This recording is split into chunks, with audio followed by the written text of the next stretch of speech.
Before we dive into this heart-wrenching story of a mother's worst nightmare, drop a comment below and tell us where you're watching from. This tale will take you through the darkest fears every parent faces. Enjoy the story. The fluorescent lights in Millbrook Police Station buzzed mercilessly overhead as Sarah Mitchell sat frozen in the hard plastic chair, her trembling hands clutching her cell phone like a lifeline.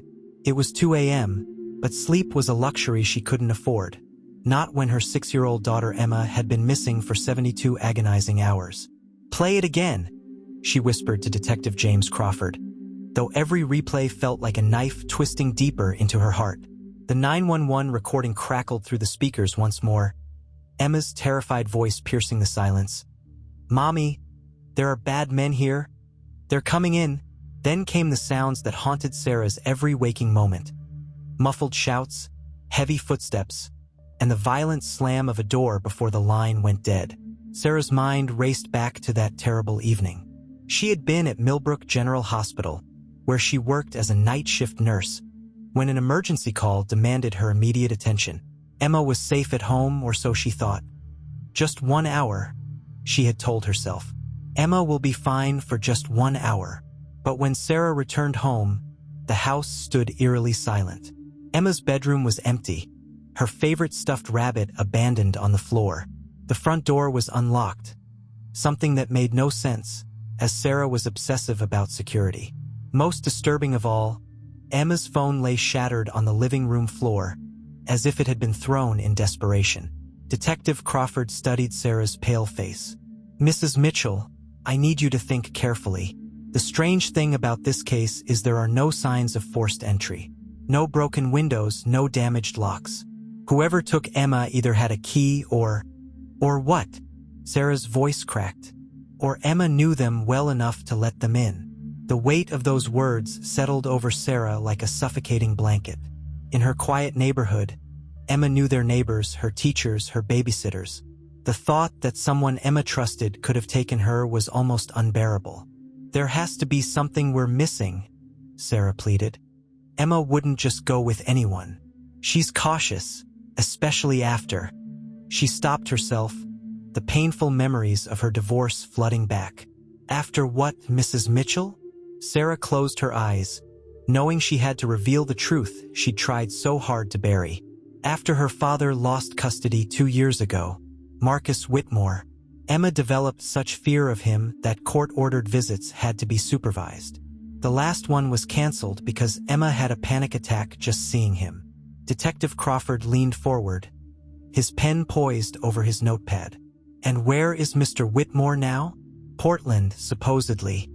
He's been fighting the custody arrangement, claiming I'm an unfit mother." Sarah's voice turned bitter. "He always said he'd find a way to get Emma back, one way or another." As if summoned by their conversation, the station's front door burst open with a tremendous crash, and Marcus Whitmore stormed in. His face twisted with rage and something else, something that looked almost like triumph. "Where is my daughter?" he roared, pointing an accusatory finger at Sarah. "This is all your fault." The tension in the police station was suffocating as Marcus Whitmore's voice echoed off the walls. Sarah felt her blood turn to ice as she stared at the man who had once promised to love and protect her, now standing before her like a predator circling its prey. "This would never have happened if Emma was with me," Marcus snarled, his expensive suit wrinkled and his usually perfect hair disheveled. "I always told you that you were an irresponsible mother, Sarah. Now look what your negligence has cost us." Detective Crawford stepped between them, his hand instinctively moving toward his badge. "Mr. Whitmore, I'm going to need you to calm down and—" "Calm down," Marcus laughed bitterly. "My daughter has been missing for 3 days because her mother left a 6-year-old alone in the house." Sarah's memories crashed over her like a violent wave. 2 years ago, their marriage had crumbled when she finally recognized Marcus's true nature. The psychological manipulation disguised as concern, the controlling behavior masked as protection. Emma had been only 4 when Sarah documented Marcus's explosive outbursts, the way he would corner their daughter and whisper things that made her cry. "You remember what you said to me during the custody hearing, don't you, Marcus?" Sarah's voice trembled but held steady. You swore you'd get Emma back one way or another. Those were your exact words. Marcus's eyes flashed dangerously. I was fighting for my rights as a father, something you systematically tried to destroy with your lies and manipulations. But Sarah remembered the truth. She remembered Emma's small hands shaking as she drew pictures of the scary daddy for the court-appointed therapist. She remembered her daughter's nightmares, the way Emma would hide behind Sarah's legs whenever Marcus came for his supervised visits. Detective Crawford consulted his notes. Mr. Whitmore, where were you 3 nights ago between 7 and 9 p.m.? Portland. Business meeting with potential investors for my construction company. Marcus's answer came too quickly, too rehearsed. You can check with my hotel, my colleagues. I have receipts, witnesses. Sarah studied her ex-husband's face, searching for tells she once knew by heart. Something was different.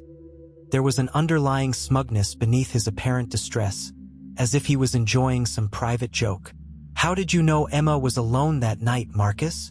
Detective Crawford asked quietly. The question hung in the air like a loaded gun. Marcus's confident facade flickered for just a moment. Sarah works night shifts. Everyone knows her schedule is erratic. It was just common sense that everyone, Sarah interrupted, her heart pounding. Who exactly is everyone, Marcus? Because I never told you about my work schedule. We haven't spoken in months. The silence that followed was deafening. Marcus's jaw clenched, and for a brief moment, Sarah saw something that chilled her to the bone. Not grief for his missing daughter, but fury at being questioned. Then, like a mask sliding back into place, his expression shifted to wounded innocence. When Emma is found safe, he said slowly, his voice dropping to a menacing whisper, she's going to stay where she should have been all along, with me. The police station's atmosphere grew more electric as a well-dressed man in his 50s entered, his briefcase clicking against the floor with each calculated step. Benjamin Hayes, Marcus's attorney, had arrived like a guardian angel for his client, but his presence only deepened Sarah's unease. Marcus, don't say another word, Hayes commanded, shooting a warning glance at his client. Detective Crawford, my client is here voluntarily to assist with finding his daughter. Any further questioning should be conducted through proper legal channels. But Marcus was beyond his lawyer's control, his composure cracking like thin ice. Proper channels? My daughter is missing, and it's all because Sarah can't handle being a single mother. Detective Crawford observed the exchange with sharp eyes. Mr. Whitmore, you mentioned knowing about Mrs. Mitchell's work schedule. Can you explain how you obtained that information? Sarah watched her ex-husband's face flush red. The question had hit a nerve. I hired a private investigator, Marcus admitted, his voice dropping, just to document Sarah's negligent behavior. I was preparing a new custody petition. The confession hit Sarah like a physical blow. You were having me watched? For how long? Long enough to see how often you leave Emma alone, how you prioritize your job over your daughter's safety. Marcus's mask of civilized behavior completely shattered. Every late shift, every time you asked that neighbor to babysit instead of calling me. I documented everything. Hayes grabbed his client's arm. Marcus, stop talking. Now. But the damage was done. Detective Crawford leaned forward, his interest clearly piqued. This private investigator will need his name and all surveillance reports. Why? Marcus's voice turned defensive. I'm not the one who lost my daughter. I'm not the one who left a 6-year-old alone in an unlocked house. Sarah's mind raced. If Marcus had been having her watched, then he knew exactly when she worked, when Emma was alone, when the house was vulnerable. The realization made her stomach turn. Your investigator? She said slowly. Did he have access to my house? Did he know about Emma's routines? Her favorite hiding spots? Marcus's eyes flashed with something between guilt and triumph. He was thorough, very thorough. Detective Crawford made a note. We'll need to speak with this investigator immediately. Good luck with that, Marcus sneered. He's freelance, operates under several names, hard to track down. The convenient vagueness of this answer sent red flags shooting up in Sarah's mind. She studied Marcus's face, remembering how he used to lie during their marriage.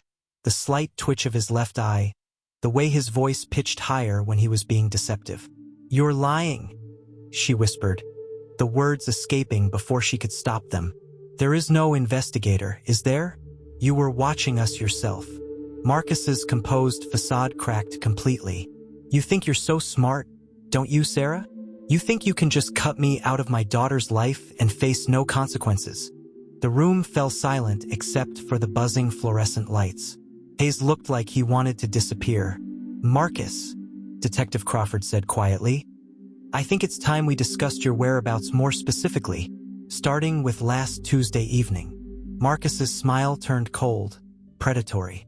"I already told you, Portland, and when you verify my alibi and Emma is found, you'll see that she belongs with the parent who actually cares about her safety." But Sarah saw the truth in his eyes, the same look he used to give her when he thought he'd won an argument.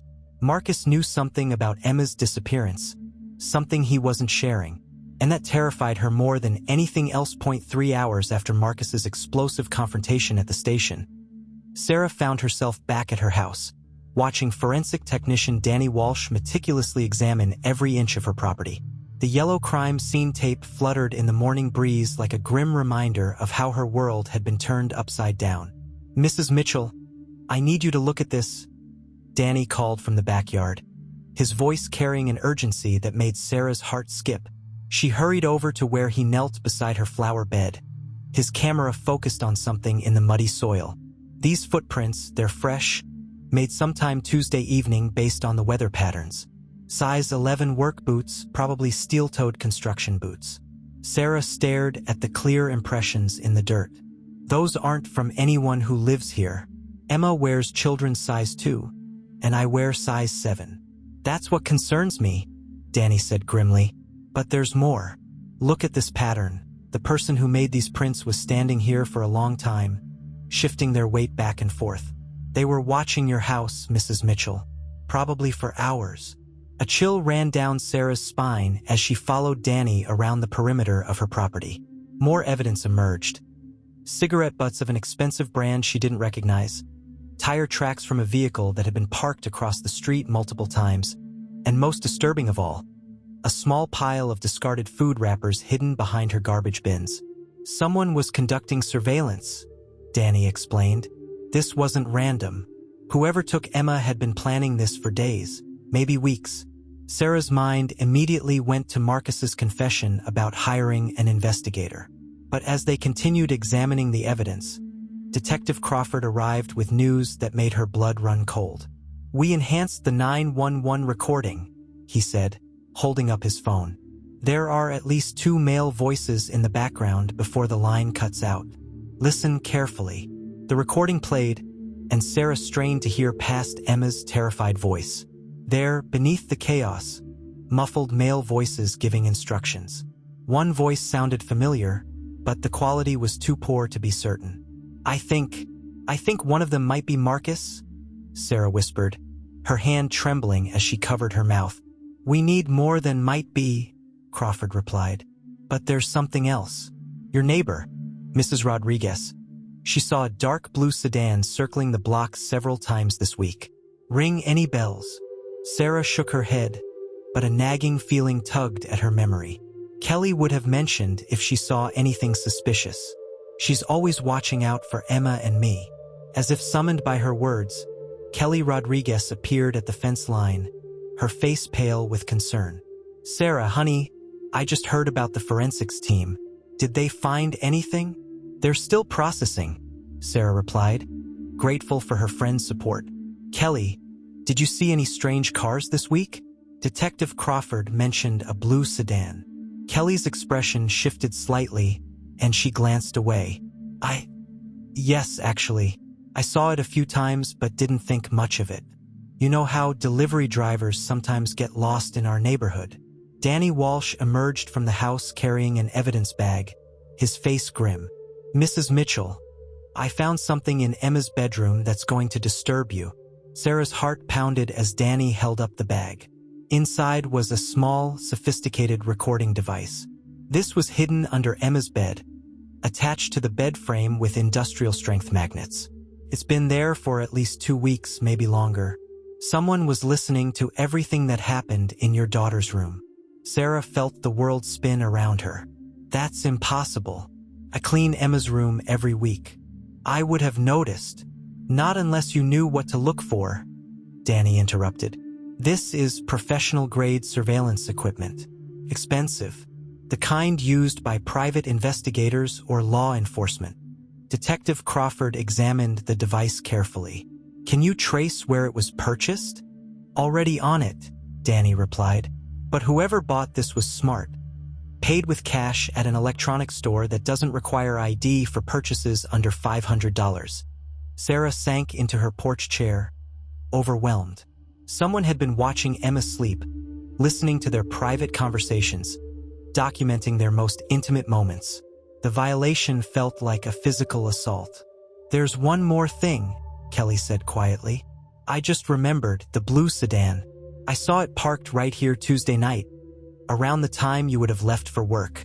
As Sarah looked up at her neighbor's concerned face, she couldn't shake the feeling that the truth was closer than she realized, and more terrifying than she could imagine. 2 days later, Danny Walsh's forensic analysis revealed the true horror of what had been happening in Sarah's home.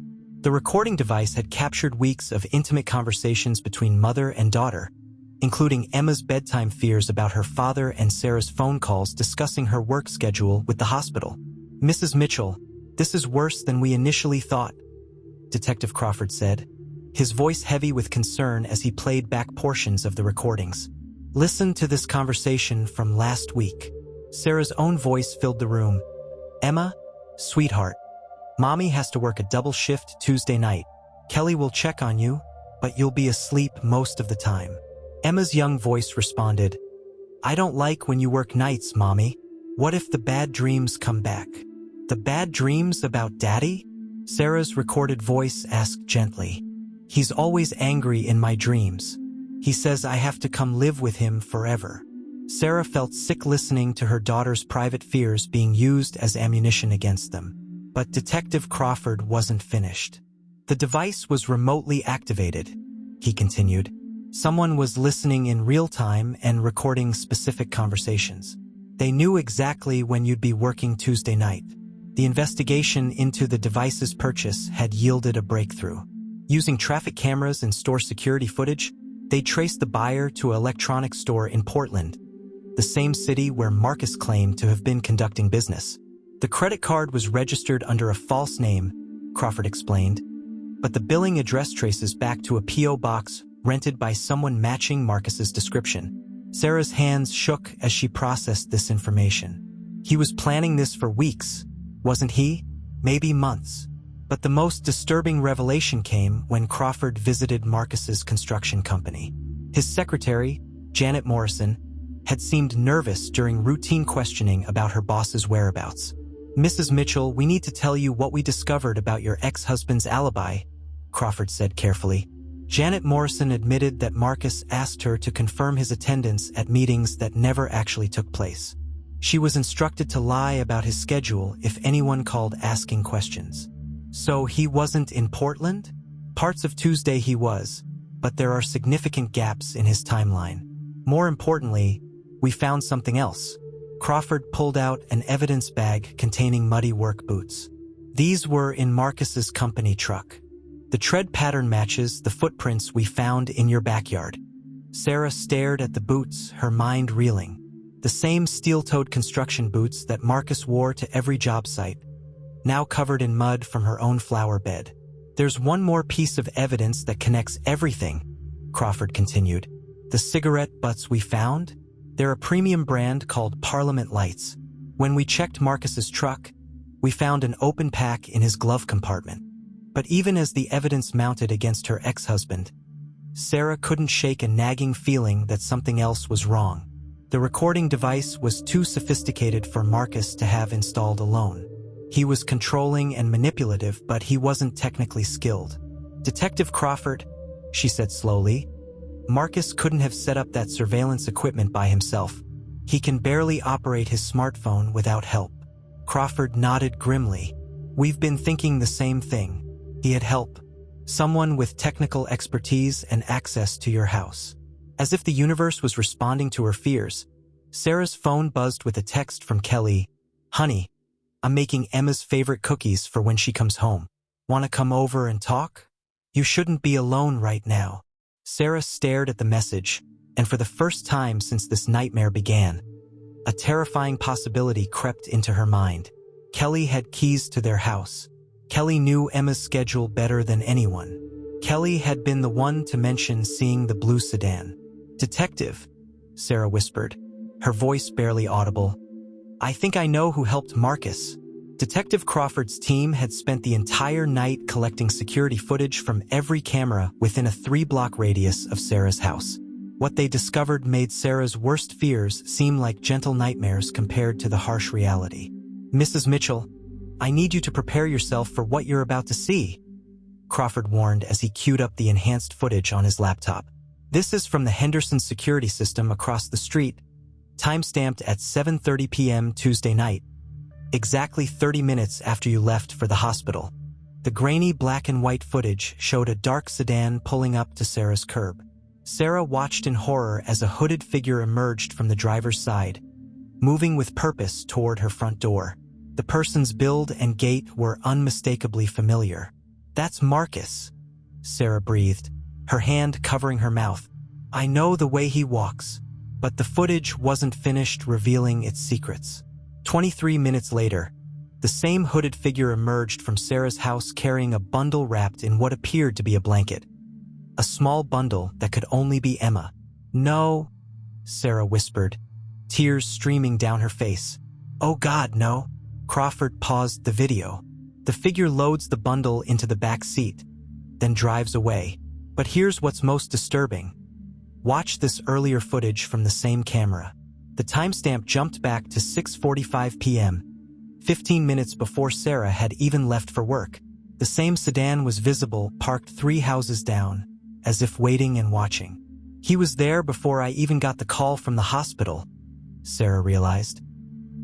He knew I was going to get called in to work. That's what we thought too, until we found this. Crawford switched to footage from a different angle. This is from the Martinez family's doorbell camera. Watch carefully at 7:15 p.m. This new angle revealed something that made Sarah's blood freeze. A second figure was visible near her house. Someone who had clearly been inside, unlocking the front door from within just as the hooded figure approached. Someone was already in my house, Sarah said, her voice hollow with shock. Someone Emma trusted enough to let inside. Crawford enhanced the image as much as possible. The second figure was smaller, wearing a light-colored jacket with shoulder-length dark hair.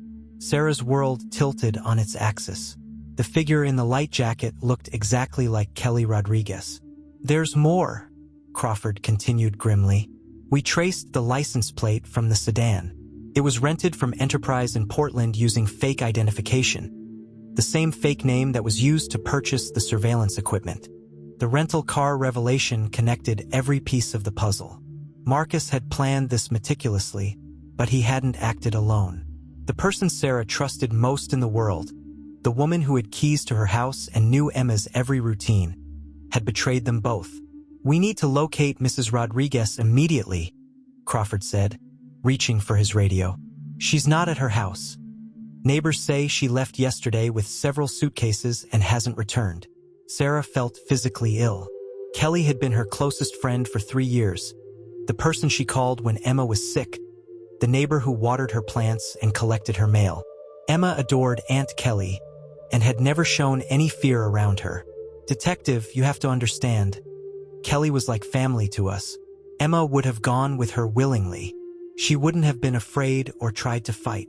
The realization hit Sarah like a physical blow. Emma's terrified call to 911 hadn't been interrupted by strangers breaking into the house. Emma had been coached to make that call by someone she trusted, then told to hide while bad men came to rescue her from her neglectful mother. Mrs. Mitchell, Crawford said gently, we're going to find your daughter, but I need you to tell me everything you know about Kelly Rodriguez. Her background, her relationships, any connection she might have had to your ex-husband. Sarah tried to focus through her shock and betrayal. Kelly had always been supportive during the divorce, had always seemed to understand Marcus's manipulative nature. But now, looking back, Sarah wondered if Kelly's support had been genuine or just another layer of deception. "She knew everything about our lives," Sarah whispered. "Every detail, every vulnerability, every fear Emma had about her father. And she used it all against us." Armed with a search warrant and Detective Crawford's team, Sarah stood outside Marcus's pristine Portland home, her heart pounding with a mixture of dread and desperate hope. The modern two-story house with its manicured lawn looked nothing like the scene of a crime, but Sarah knew that appearances could be devastatingly deceiving. "Stay close to me, Mrs. Mitchell," Crawford instructed as they entered through the front door. "Let us handle the search, but if you see anything that might relate to Emma, speak up immediately." The house was immaculate, almost obsessively organized. Every surface gleamed, every item was in its designated place. It was exactly how Sarah remembered Marcus, controlling every detail of his environment just as he had tried to control every aspect of their marriage. In Marcus's home office, Detective Walsh began photographing what appeared to be a shrine to his lost custody battle. The walls were covered with legal documents, court transcripts, and dozens of surveillance photos of Sarah and Emma going about their daily lives. "Mrs. Mitchell, look at this," Walsh called, pointing to a bulletin board covered with Emma's school schedule, Sarah's work calendar, and detailed notes about their routines written in Marcus's precise handwriting. But it was the manila folder labeled Recovery Plan that made Sarah's knees buckle. Inside were architectural drawings of her house, including entry points and security vulnerabilities. There were also printed emails between Marcus and someone identified only as K.R. Kelly Rodriguez. Sarah read one email aloud, her voice shaking. "Target confirmed working double shift Tuesday. Package delivery scheduled for 7:30 p.m. All systems ready for extraction." They were talking about Emma like she was cargo to be stolen. Detective Crawford discovered the most damning evidence in Marcus's bedroom closet. Hidden behind his suits was a suitcase packed with children's clothing in Emma's exact size, including her favorite cartoon character pajamas that Sarah had never seen before. "He was planning to disappear with her," Sarah whispered, holding up a tiny pink jacket with the tags still attached. But the discovery that shattered Sarah's remaining composure was in the guest bedroom. The room had been converted into a perfect replica of Emma's bedroom. Same paint color, same furniture arrangement, even the same stuffed animals. On the dresser sat a tablet loaded with Emma's favorite games and movies.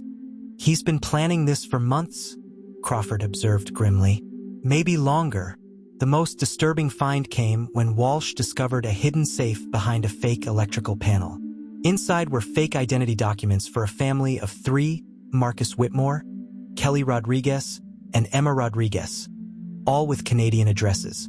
They were going to disappear, Sarah realized, staring at the forged documents. Take Emma across the border and start a new life where I'd never find them. Also in the safe was a letter addressed to Emma in Marcus's handwriting. "My dearest daughter, Daddy had to save you from Mommy because she doesn't know how to take care of you properly. We're going to live somewhere safe where Mommy can't hurt you anymore." Sarah crumpled the letter, fury and heartbreak warring in her chest. He was going to make Emma believe I abandoned her. He was going to poison her mind against me while pretending to be her savior. The final piece of evidence came from Marcus's computer. Walsh recovered deleted emails revealing the full scope of the conspiracy. Kelly had been feeding Marcus information about Sarah's work schedule, Emma's fears, and even details about their therapy sessions for months. One email from Kelly read, "She talked about the nightmares again. Emma is ready to believe that Mommy can't protect her. The groundwork is complete." Detective Crawford's radio crackled to life. "We've got a hit on the rental car. GPS tracker shows it's currently stationary at a location 30 miles outside the city. Rural area. Looks like an abandoned farm." Sarah's heart leaped with hope and terror in equal measure. That's where they have her. That's where they have Emma. "Mrs. Mitchell," Crawford said firmly, "we're going to get your daughter back. But I need you to understand this is going to be dangerous. Marcus and Kelly are desperate, and desperate people make unpredictable choices. As they rushed toward their vehicles, Sarah looked back at Marcus's house one final time. It had been decorated like a normal family home, but it was really a prison designed to hold her daughter captive while slowly destroying Emma's memories of her real mother. "We're coming, baby," Sarah whispered into the wind. "Mommy's coming." Sarah's world crumbled in a single, devastating moment as she watched from her car across the street from Marcus's house.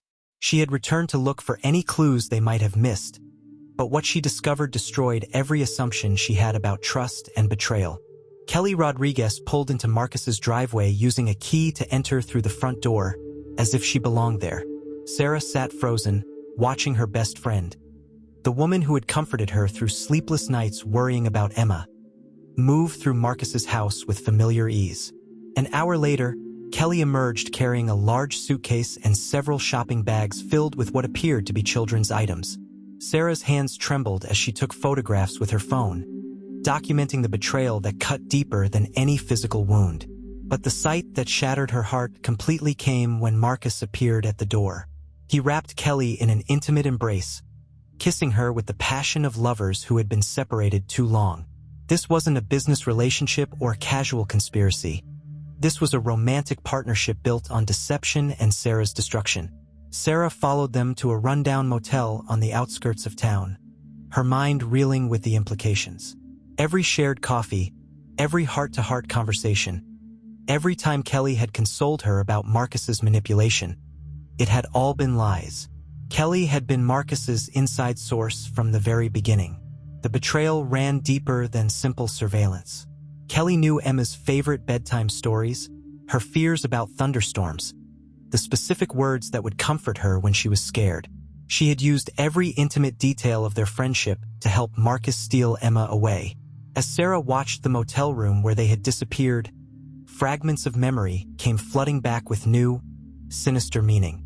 Kelly's sudden interest in their friendship 3 years ago, right after Sarah's divorce. Kelly's convenient availability whenever Sarah needed help. Kelly's detailed questions about Emma's relationship with her father, questions Sarah had thought came from genuine concern. "She was never my friend," Sarah whispered to herself, the truth hitting her like a physical blow. "She was studying us." Her phone buzzed with a text from Kelly. "Honey, any news from the police? I'm so worried about Emma. Want me to bring dinner over tonight?" The casual deception in those words made Sarah's stomach turn. Even now, while Emma was being held captive, Kelly was maintaining her facade of concerned friendship. Sarah called Detective Crawford immediately.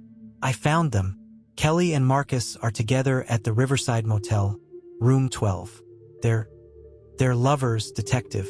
This whole thing, Kelly was never helping me. She was helping him plan this from the beginning." Crawford's voice was grim but unsurprised. "We suspected there was more to their relationship. How long do you think this has been going on?" 3 years, Sarah realized with growing horror. "Ever since my divorce." Kelly moved into the neighborhood right after Marcus lost custody. She became my friend specifically to get close to Emma. The full scope of the manipulation became clear. Marcus hadn't just hired someone to watch them. He had orchestrated an elaborate long-term deception. Kelly had been placed in their lives like a sleeper agent, gathering intelligence and waiting for the perfect moment to strike. "Mrs. Mitchell, we need you to stay away from that motel," Crawford warned.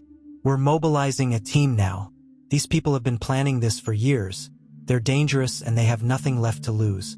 But as Sarah sat in her car, watching the motel room where her daughter's kidnappers were hiding, she couldn't shake the feeling that Emma was running out of time. The fake Canadian passports meant they were planning to disappear permanently, taking Emma to a place where Sarah would never find her. Through the thin motel room curtains, Sarah caught a glimpse of movement.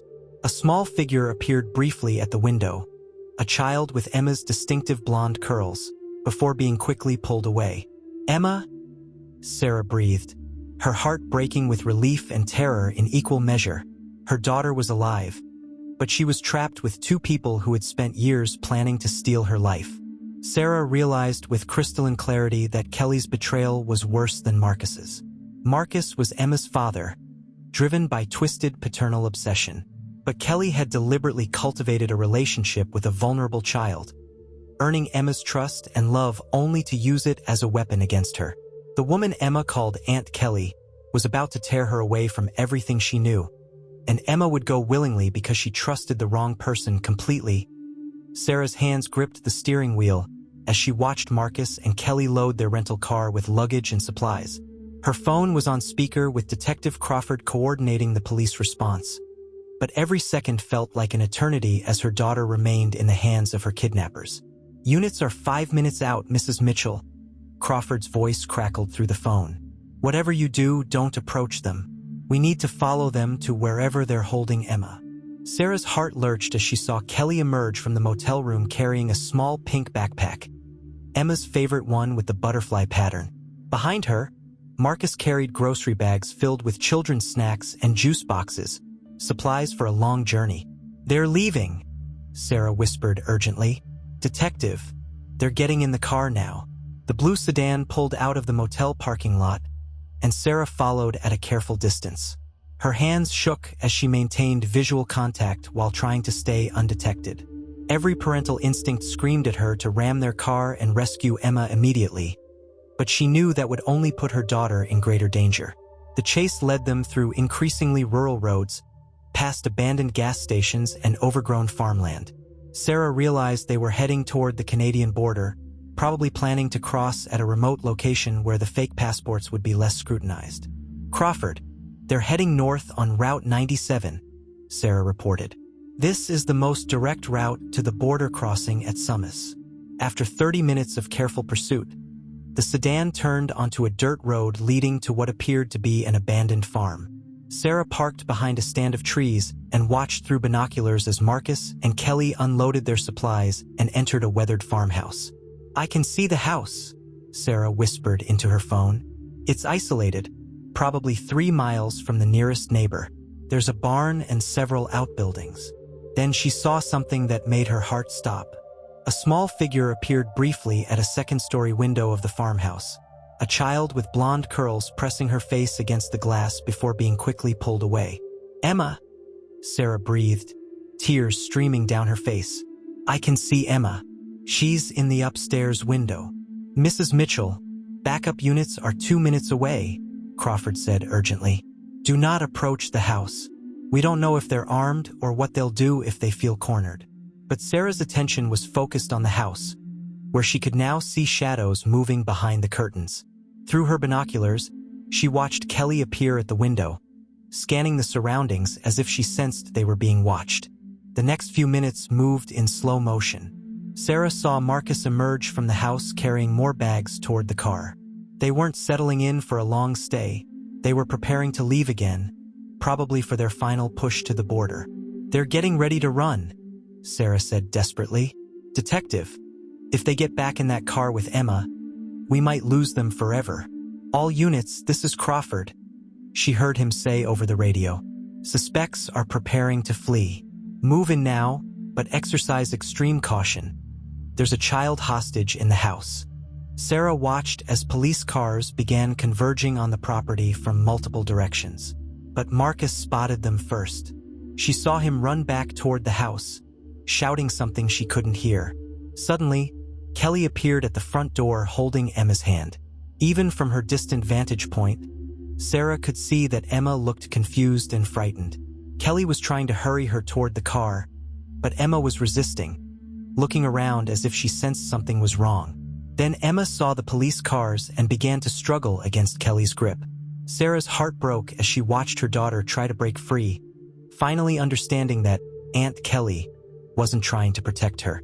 "Emma!" Sarah shouted, abandoning all caution as she ran toward the house. "Emma, it's Mommy. I'm here." The moment Emma heard her mother's voice, she broke free from Kelly's grasp and ran toward Sarah. But Marcus emerged from the house and grabbed Emma, lifting her off the ground despite her struggles. "She's my daughter," Marcus screamed at the approaching police officers. "You can't take her from me." Sarah watched in horror as Marcus carried Emma toward the car, with Kelly running alongside them. The police were closing in, but they were still too far away to stop the kidnapping from becoming a high-speed chase with her daughter as a hostage. While police units surrounded the farmhouse and Marcus dragged Emma toward the car, Sarah spotted an old barn about 50 yards from the main house. Something compelled her to investigate it while the chaos unfolded. Perhaps the same maternal instinct that had driven her through this nightmare. The barn door creaked open to reveal a makeshift command center. Tables covered with surveillance equipment, photographs of Emma, and detailed maps of border crossings. But what made Sarah's blood run cold was a small pink toy phone sitting connected to a digital recorder, the same type of play phone Emma had at home. With trembling hands, Sarah pressed play on the recorder. Emma's innocent voice filled the dusty barn. "Aunt Kelly, why do I have to practice calling Mommy?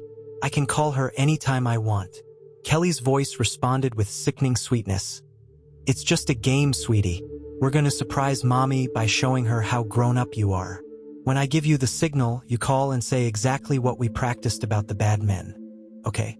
Sarah's legs nearly gave out as she continued listening. There were multiple recordings, Emma practicing her scared voice, Kelly coaching her on what to say, and most devastating of all, Emma asking why she had to pretend to be frightened when she wasn't really scared. "Remember, Emma," Kelly's recorded voice continued, "after you make the phone call, you run to your room and hide under the bed until Daddy comes to get you. It's all part of the game to help Daddy and Mommy become friends again." Another recording revealed the full extent of the psychological manipulation. "Emma, sweetheart, sometimes mommies get so busy with work that they forget to take care of their little girls. That's why Daddy and I are going to take you somewhere safe where you'll always be the most important thing." Sarah realized that Emma's terrified 911 call, the recording that had haunted her every waking moment, had been a carefully orchestrated performance. Her 6-year-old daughter had been coached to sound afraid, taught to deliver lines that would break her mother's heart and justify the kidnapping. But the most chilling recording was the last one, made just hours before the staged kidnapping. "Emma, after tonight, you're going to live with Daddy and me in a beautiful house where you'll have your own room and all the toys you want. Mommy won't be able to find us because she doesn't know how to take care of you properly." Emma's confused voice asked, "But I want Mommy to come too. Why can't we all live together?" Kelly's response was poison disguised as comfort. "Because Mommy doesn't love you the way Daddy and I do. She leaves you alone at night because her work is more important than you are." Sarah clutched the recorder to her chest, overwhelmed by rage and heartbreak. They had been systematically destroying Emma's trust in her mother while presenting themselves as saviors. Emma's natural confusion and loyalty had been weaponized against her own family. Outside the barn, she could hear shouting as the police standoff intensified. Through a gap in the barn wall, Sarah saw Marcus still holding Emma near the car, while Kelly screamed at the approaching officers. Emma was crying now, no longer the compliant child who had been manipulated into believing this was all a game. "Mrs. Whitmore to Emma," Marcus was yelling. "Tell them you want to stay with Daddy. Tell them Mommy doesn't take care of you." But Emma, seeing her mother running toward her and hearing the genuine fear in everyone's voices, finally understood that this wasn't a game. She began struggling against Marcus with renewed strength, screaming for her mommy in a voice that was authentically terrified for the first time. Sarah emerged from the barn clutching the recorder, evidence that would prove Emma had been psychologically abused and manipulated into participating in her own kidnapping. The recordings would show that a 6-year-old child had been taught to lie to police, trained to betray her own mother, and convinced that abandonment was love.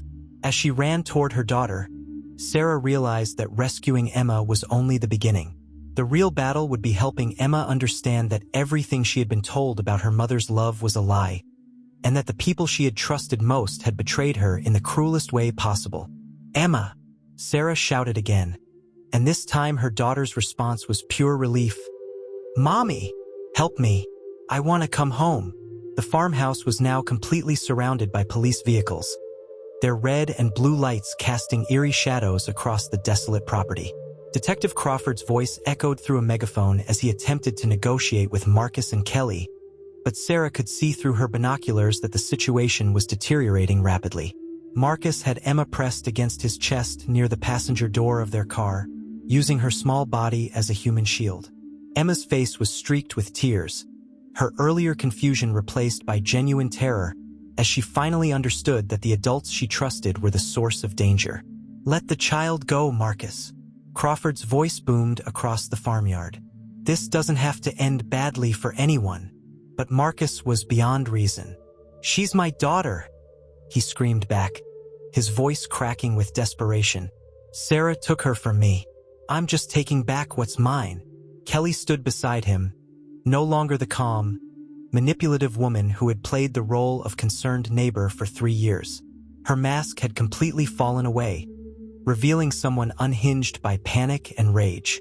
"This wasn't supposed to happen," Kelly shrieked at the police officers. "We were saving Emma from neglect. Sarah leaves her alone all the time. We were giving her a real family." Sarah watched in horror as Marcus began dragging Emma toward the car door. Emma was fighting him now, her small fists beating against his arms as she cried for her mother. The sound of her daughter's authentic terror was worse than any nightmare Sarah had endured. "Emma!" Sarah shouted from behind the police line. "Mommy's here. Everything's going to be okay." At the sound of her mother's voice, Emma managed to twist around in Marcus's grip. "Mommy, help me. I don't want to go with them. I want to come home." Marcus's face contorted with fury. "Don't listen to her, Emma. Mommy doesn't really want you. She's always working, always leaving you alone. Daddy and Kelly will take care of you forever." But Emma was no longer the confused child who had been manipulated by months of psychological conditioning. Seeing her mother desperately trying to reach her, surrounded by police officers who were also trying to help, Emma finally understood who the real villains were. "No!" Emma screamed, biting Marcus's hand with all the strength her small body could muster. "You're lying. Mommy loves me. You're the bad men." Marcus yelped in pain and loosened his grip just enough for Emma to break free. She ran 3 steps towards Sarah before Kelly caught her, wrapping her arms around Emma's waist and lifting her off the ground. "Kelly, please," Sarah pleaded, stepping forward despite the officers trying to hold her back. "You know this is wrong. You've seen how much I love Emma. Please don't do this to her." For a moment, Kelly's expression flickered with something that might have been doubt or regret. But Marcus grabbed Kelly's arm, his face twisted with rage and determination. "We're leaving now," he commanded. "Get in the car with Emma. If they try to stop us, they'll be responsible for what happens to her." The standoff reached its critical moment as Marcus yanked open the car door. Detective Crawford made a split-second decision, signaling to his sharpshooters to prepare for action if Marcus actually got Emma into the vehicle. "Marcus, think about what you're doing," Crawford shouted. "Emma is terrified. Look at her face. Is this really how you want your daughter to remember you?" But Marcus was beyond hearing reason. His obsession with winning Emma had consumed whatever paternal love might have once existed. He was no longer trying to rescue his daughter. He was trying to possess her. Emma, trapped in Kelly's arms, looked directly at Sarah across the distance separating them. "Mommy," she called out, her voice cutting through all the chaos. "I know you love me. I know you take care of me. I'm sorry I said those things on the phone." Sarah's heart shattered and mended simultaneously.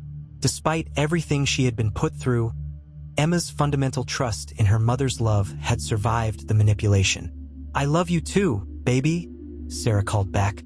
"More than anything in the world. We're going to go home together, I promise." That promise would be tested in the next few seconds as Marcus made his final, desperate move toward the car with Emma as his hostage. The tension exploded into chaos as Marcus shoved Kelly and Emma into the car and gunned the engine.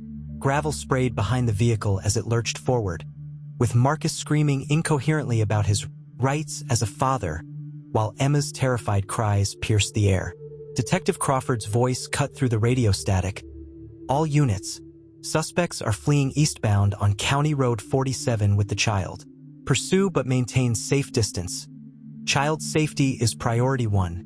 Sarah jumped into her car, following the police convoy as they raced down the narrow country road. Through the dust cloud ahead, She could see the blue sedan swerving erratically as Marcus tried to evade capture, while Kelly struggled to control a hysterical Emma in the back seat. The chase lasted only 4 minutes before physics and desperation collided. Taking a sharp curve at dangerous speed, Marcus lost control of the vehicle. The sedan skidded sideways, flipped once, and came to rest upside down in a wheat field, steam rising from the crushed hood. Sarah was out of her car before it fully stopped, running across the field toward the wreckage with a primal scream of terror and determination. She could hear Emma crying inside the overturned vehicle. Alive, conscious, but trapped. "Emma, Mommy's coming," Sarah called as she dropped to her knees beside the car. Through the shattered rear window, she could see Emma hanging upside down in her seatbelt, blood trickling from a small cut on her forehead but otherwise appearing unharmed. "Mommy," Emma sobbed, reaching through the broken glass toward Sarah. "I want to go home. I want to go home with you." Marcus was unconscious in the driver's seat, blood seeping from a head wound. Kelly was awake but dazed, moaning incoherently as paramedics arrived and began working to extract them from the wreckage. "It's okay, baby," Sarah whispered, carefully reaching through the window to hold Emma's hand. "The firemen are going to get you out, and then we're going home together. I promise." As the rescue team worked to safely extract Emma from the vehicle, Sarah heard Kelly's voice, weak but still venomous. "You don't deserve her. Marcus was right. You're a terrible mother." But Emma, still hanging upside down but now able to see her mother clearly, spoke with a clarity that belied her 6 years. "She's lying, Mommy. You're the best mommy in the world. You take care of me every day. You read me stories and make me feel safe." 20 minutes later, Emma was safely extracted from the wreckage and rushed to the hospital for evaluation. As Sarah rode in the ambulance holding her daughter's hand, Emma's small voice broke the relative quiet. "Mommy, Aunt Kelly told me you didn't love me because you work at night, but I know that's not true. You work at night to help sick people and to take care of me."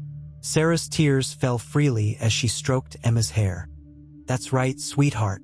Everything I do is because I love you more than anything in the universe. And Daddy, he said he was saving me, but he was scaring me instead. He wasn't trying to help me. Was he?" The question cut deep, but Sarah knew Emma deserved truth, not more comfortable lies. "No, baby. Daddy was confused and angry, and he made very bad choices. But that doesn't mean he didn't love you in his own way." Emma nodded solemnly, processing this with the resilience that had helped her survive the psychological manipulation. "Am I going to be okay, Mommy?" Sarah kissed her daughter's forehead gently.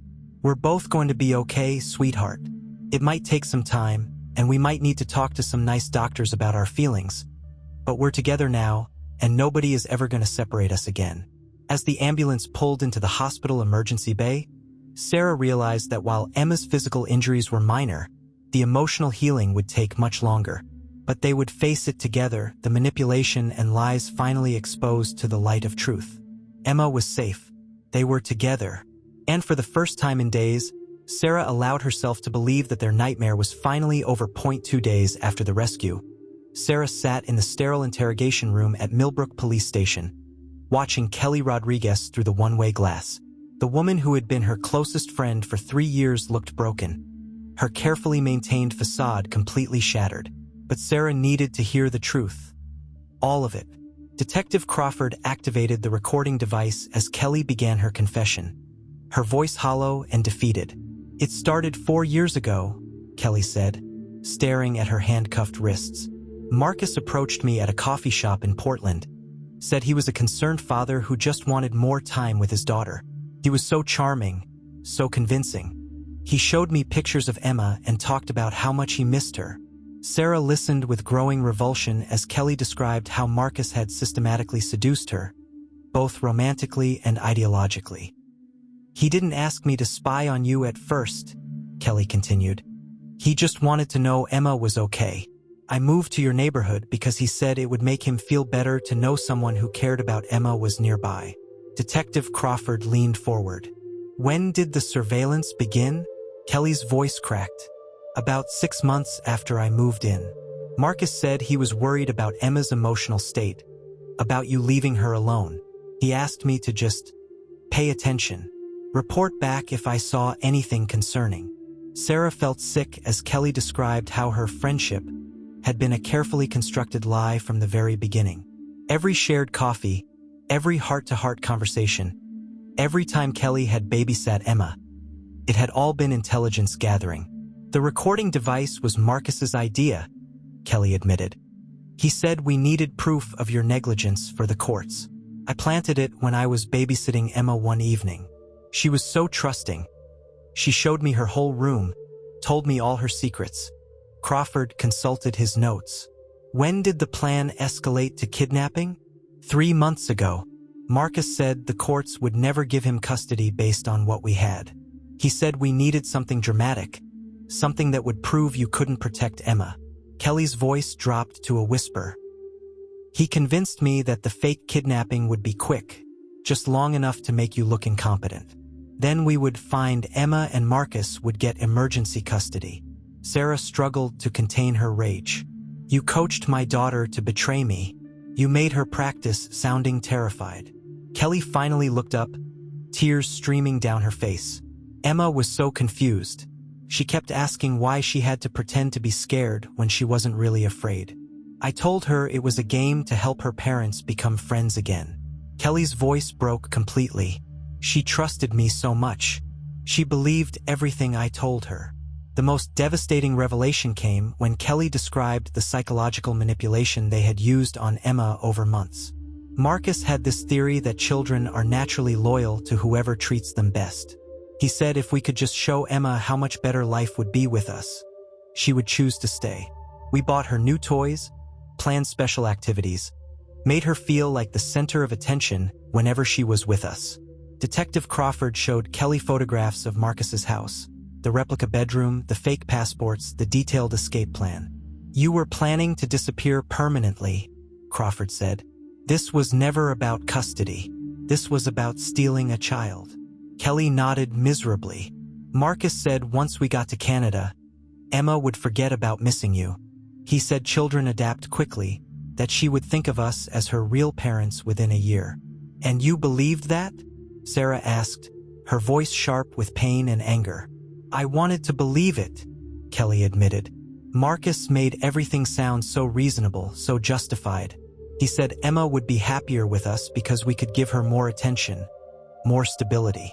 He convinced me that you were too focused on your career to really love her. The final piece of evidence came when Kelly revealed Marcus's obsessive documentation of their conspiracy. He kept journals, Kelly said, detailed records of everything we learned about your schedule, Emma's fears, your weaknesses. He called it intelligence gathering for recovery operations. He wrote down everything. Every conversation Emma had about missing her daddy, every time you had to work late, every moment he could twist into evidence of your inadequacy. Detective Crawford leaned back in his chair. Mrs. Rodriguez, you understand that you're facing charges of kidnapping, child endangerment, conspiracy, and psychological abuse of a minor? Kelly nodded, finally seeming to grasp the magnitude of what she had done. I know. I thought I was helping. I thought Emma would be better off. Marcus made it all seem so logical, so necessary. As Sarah left the interrogation room, she realized that Kelly's betrayal cut deeper than Marcus's because it had been disguised as love and friendship. Emma would need therapy to understand how trusted adults could manipulate and deceive her. The healing process would be long and difficult, but at least now they knew the full truth. 6 weeks after the rescue, Sarah sat in Dr. Elena Martinez's office watching Emma play with therapeutic dolls, trying to process the trauma that had invaded their lives. The child psychologist had been working with Emma twice a week, helping her understand the complex emotions surrounding her ordeal. Mommy, Emma said during one session, holding up 2 dolls. Which one is the real friend and which one is the pretend friend? The question pierced Sarah's heart. Emma's innocence had been shattered by the discovery that adults she trusted could lie so convincingly. Every relationship would now be viewed through the lens of potential deception. Dr. Martinez explained the long-term impact. Emma's developing trust issues are completely normal given what she experienced. She's learned that people can wear masks, that love can be weaponized. Healing will take time. At home, Emma had developed severe separation anxiety. She couldn't sleep alone and panicked whenever Sarah left for work, even with trusted babysitters present. The irony wasn't lost on Sarah. Marcus's plan to prove her an inadequate mother had actually damaged Emma's ability to feel secure when separated from her. "I'm scared you won't come back," Emma would whisper during their nightly talks. "What if someone tricks you like they tricked me?" Sarah had to take extended leave from her nursing job to focus on Emma's recovery. The financial strain was significant, but her daughter's emotional healing was the priority. They spent their days rebuilding trust through small, consistent actions. The community's reaction had been mixed and painful. While most neighbors offered support, Sarah discovered that some had quietly believed Kelly's subtle suggestions about her parenting over the years. Comments like, "Well, she did work a lot of night shifts," and "maybe if she'd been home more often," cut deeper than expected. The legal proceedings brought their own trauma. Emma had to testify in child-friendly sessions about what Kelly and Marcus had told her, reliving the manipulation while trying to understand why adults she loved had hurt her. Marcus received a 15-year sentence for kidnapping, conspiracy, and child endangerment. Even from prison, he maintained that he had been trying to save Emma from an unfit mother. His complete lack of remorse solidified Sarah's decision to pursue a permanent restraining order. Kelly's sentence was lighter, 8 years, partly due to her cooperation and evident remorse. But her betrayal had cut the deepest. Emma struggled to understand how Aunt Kelly, who had read her bedtime stories and braided her hair, could have been pretending to love her all along. "Did she ever really like me, Mommy?" Emma asked one evening. "Or was she always just pretending?" Sarah chose honesty over comfort. "I think Kelly did care about you, sweetheart, but she made terrible choices because she believed lies about our family. Sometimes people can care about someone and still hurt them badly." The therapy sessions revealed the extent of the psychological damage. Emma had been systematically taught to doubt her mother's love, to question her own perceptions, and to accept manipulation as care. Dr. Martinez worked patiently to help Emma rebuild her sense of reality and self-worth. One breakthrough came when Emma asked, "Mommy, when you work at the hospital at night, are you helping people who are sick?" "Yes, baby. I help take care of people who need medical attention." Emma nodded thoughtfully. "So when you're not with me, you're still being good. You're still being a mommy, just to other people who need help too." Sarah realized that Emma was finally understanding that love isn't diminished by absence when that absence serves a loving purpose. The most painful part was watching Emma navigate friendships at school. She had become hypervigilant about adult motives, questioning why teachers were kind to her, wondering if other parents had secret agendas. The spontaneous trust that should characterize childhood had been stolen from her. But there were signs of healing too. Emma began sleeping through the night again. She laughed more freely. She started making new friends, albeit cautiously. Most importantly, she began to separate the trauma from her fundamental understanding of her mother's love. "I know you love me even when I can't see you," Emma said one evening as Sarah tucked her into bed. "Because love doesn't disappear just because people aren't together." Sarah held her daughter close, grateful for this hard-won wisdom, while mourning the innocence that had been sacrificed to achieve it. They were both stronger now, but the price had been almost unbearable. 6 months later, Sarah stood in the kitchen of their new home in Riverside, Oregon, watching Emma help her make pancakes for breakfast. The morning sunlight streamed through windows that weren't tainted by memories of surveillance and betrayal. Emma's laughter filled the space as she attempted to flip a pancake, missing the pan entirely.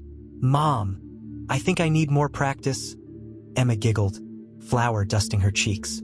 The word mom, instead of mommy, marked Emma's growing maturity, earned through surviving an ordeal no child should face. At 7 years old, she possessed wisdom that saddened Sarah even as it inspired pride. Their new life had begun with deliberate steps toward healing. Emma attended a new school where teachers knew nothing of her past trauma, allowing her to form relationships without the weight of pity or whispered stories. She had made friends, cautiously at first, but with growing confidence. Sarah had found purpose in her pain, becoming an advocate for families facing parental alienation and custody manipulation. She spoke at legal conferences, trained social workers, and provided support to other mothers whose children had been psychologically weaponized against them. Mrs. Mitchell, a young mother, had said after one of Sarah's presentations, "Your story gave me hope. I thought I was the only one going through this nightmare." Sarah's testimony had led to stronger laws regarding psychological abuse in custody cases. Emma's recorded practice sessions with Kelly became evidence in landmark legislation protecting children from manipulation during family disputes. The transformation hadn't been easy. Emma still attended therapy, though less frequently now. Some nights she still crawled into Sarah's bed after nightmares, but they were becoming rarer. The hypervigilance was softening into healthy caution. Dr. Martinez had prepared them for this morning's significant event, Emma's first sleepover at her new friend Jessica's house. Sarah watched her daughter pack her overnight bag with determined independence. "Are you nervous about staying at Jessica's?" Sarah asked gently. Emma considered the question seriously. "A little, but I know Jessica's family is different from before. They don't ask too many questions about you or act like they know better than you do." The wisdom in that observation both broke Sarah's heart and filled it with pride. Emma had developed an intuitive ability to recognize manipulative behavior, a skill that would protect her throughout life. The doorbell rang, and Jessica's mother, Carol, arrived to pick up Emma. Sarah had spent weeks getting to know Carol, being cautiously thorough in ways that other parents might find excessive.